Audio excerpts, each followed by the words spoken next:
We'll be discussing today about the congenital diseases of the larynx.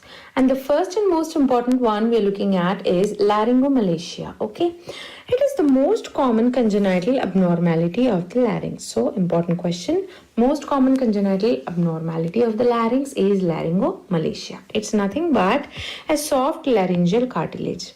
The laryngeal cartilage in these children is extra soft. Okay, so the clinical features: the patient presents with inspiratory stridor from birth. Cry is normal, but there is expiratory stridor. So crying increases stridor. Crying essentially is normal, but due to expiratory stridor, the crying increases stridor. And in prone position, stridor improves. Okay, so the child, when he or she is put in prone position, the stridor improves. And on examination, you can note over here, there is an omega shaped epiglottis. Okay. The treatment would be reassurance with conservative management. Why so? Because laryngomalacia disappears by 2 years of age. Okay. Now, the next one is the subglottic hemangioma. It is nothing but a vascular malformation, and the patient presents with stridor at the age of 3 to 6 months. What we will have to remember for the exam based on the type of stridor.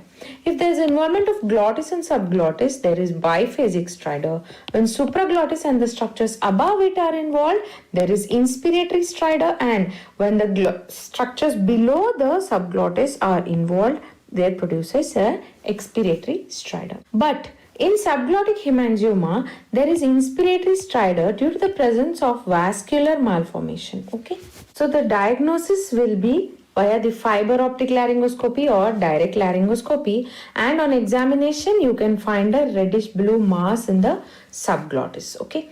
The diagnosis, once confirmed, the treatment will be the most important one, the tracheostomy to save the airway, and carbon dioxide laser excision or injection of steroid or sclerotherapy for the vascular malformation. Now the third one and the last one we are looking at is the laryngeal web. It's nothing but a membrane formed due to incomplete canalization of the airway. See, you can note very beautifully over here the web. The most common site is the anterior glottis, and the patient presents with biphasic stridor from birth. Okay, web has B, so that is for B, biphasic stridor from birth. On examination, you can obviously note the web, and there are two types. It can be congenital or acquired. Congenital web is cartilaginous, whereas acquired web, that is most commonly occurring due to long-term intubation, is usually a membranous structure. The treatment will be carbon dioxide laser excision with silicone placed between vocal folds for few weeks to months to prevent recurrence. Okay.